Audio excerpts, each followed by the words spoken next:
Hello সবাইকে, আশা করছি সবাই ভালো আছো। আর আজকে বুঝতেই পারছো আমি তোমাদের সঙ্গে কিসের রেসিপি, কোন রান্নাটা শেয়ার করতে চলেছি। দেখো, এই রান্নাটা কিন্তু আমি মনে করি বেশিরভাগ বাঙালিরই খুব পছন্দের একটা রান্না।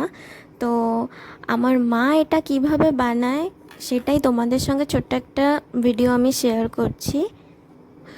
রেসিপি হচ্ছে লতি দিয়ে ডিম, যেটা তৈরি হবে সম্পূর্ণ কলা পাতায়। তো এটা বানাতে বেশি কিছুই না, দেখো বেশি কিছু দরকারই হয় না। তো দেখো, এটা বানাতে সর্ষে, রসুন, কাঁচা লঙ্কা, একটু গোলমরিচ, জিরে এগুলো দিয়ে না একটা সুন্দর একটা পেস্ট তৈরি করে নিতে হবে। ঘুমাচ্ছে না, তুই এটা কয়ে দিবি খালি এবার দেখো, লতিতে কিন্তু মশলা দিয়ে দিয়েছে, কিছুই না, একটু গোটা রসুন, হলুদ, তারপর সর্ষের তেল, লবণ, শুকনো গুঁড়ো লঙ্কা, আর যেই পেস্টটা তৈরি করে রেখেছিল সেটা। আমি আসলে দেওয়ার সময় ভিডিওটা তুলতে পারিনি, তাই আমি বলে দিলাম। এগুলো দিয়ে ভালো করে মাখিয়ে নিতে হবে, যেটাকে আমরা বলি ম্যারিনেট করা। তো এটা ভালো করে করে তারপর ডিমটাকেও সেমভাবে একটু লবণ, একটু হলুদ দিয়ে সেম একইভাবে একটু মাখিয়ে নিতে হবে, যাতে ওতে একটু লবণ, লঙ্কা পাউডার, একটু হলুদ এসব দিয়ে একটু মাখিয়ে নিতে হবে। দেখো এইভাবে।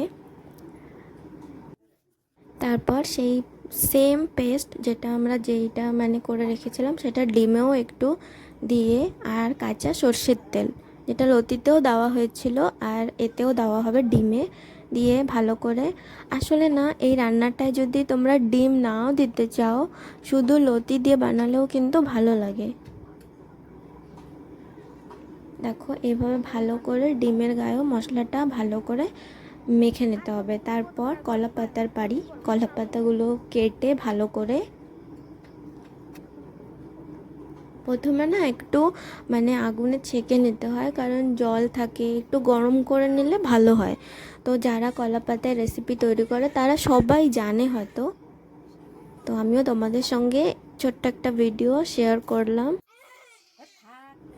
তোমরা কিন্তু কমেন্ট করে বলো না যে আমার ভিডিও কেমন হয় বা কিছু। দেখো, একটু সাপোর্ট করো, তোমাদের কাছ থেকে শুধু একটু সাপোর্টেরই দরকার, আর কিচ্ছু না।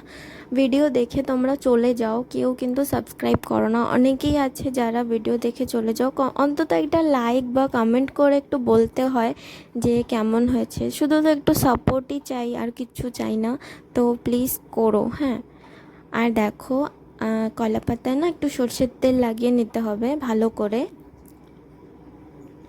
তারপর উনুনে, এটা গ্যাসেও তৈরি করা যায়, কিন্তু আমার মা চুলায় রান্না করে, সেজন্য বেশিরভাগ চুলায় রান্না করে, গ্যাসও আছে।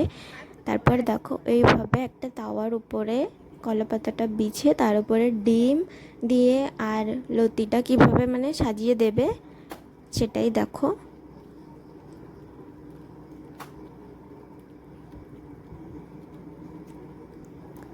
আমি রোজ ভিডিও ছাড়তে পারি না, কারণ সম্ভব হয়ে পারে না, কিন্তু চেষ্টা করব আস্তে আস্তে রোজ রোজ একটা করে তোমাদের সঙ্গে ব্লগ শেয়ার করার।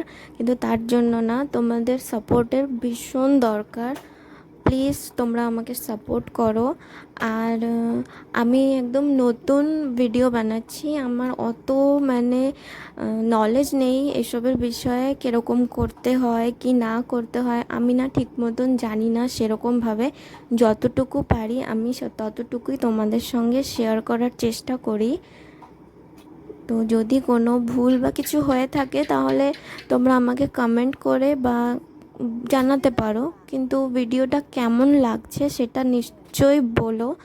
দেখো, কথা বলতে বলতে এদিকে লতিটা আর ডিম কিভাবে মা একদম করে দিয়ে তার উপরে কলা পাতাটা দিয়ে তার উপরে কিন্তু ঢাকনা দিয়ে দিয়েছে। এবার আস্তে আস্তে আছে এটা হবে। দেখো, এন্ডিংটা এরকম হবে, পাল্টি করে এপিট ওপিট করে করে নিতে হয়। দেখো, হালকা হালকা ডিমটা না একটু পুড়ে পুড়ে গেছে, তো সেটা কোনো ব্যাপার না, খেতে কিন্তু ভালোই লাগে। আমার তো ভীষণই ভালো লাগে। আজকে ভিডিও এখানেই শেষ করছি, আবারও ফিরে আসবো নতুন কোনো ভিডিও তোমাদের সঙ্গে শেয়ার করতে।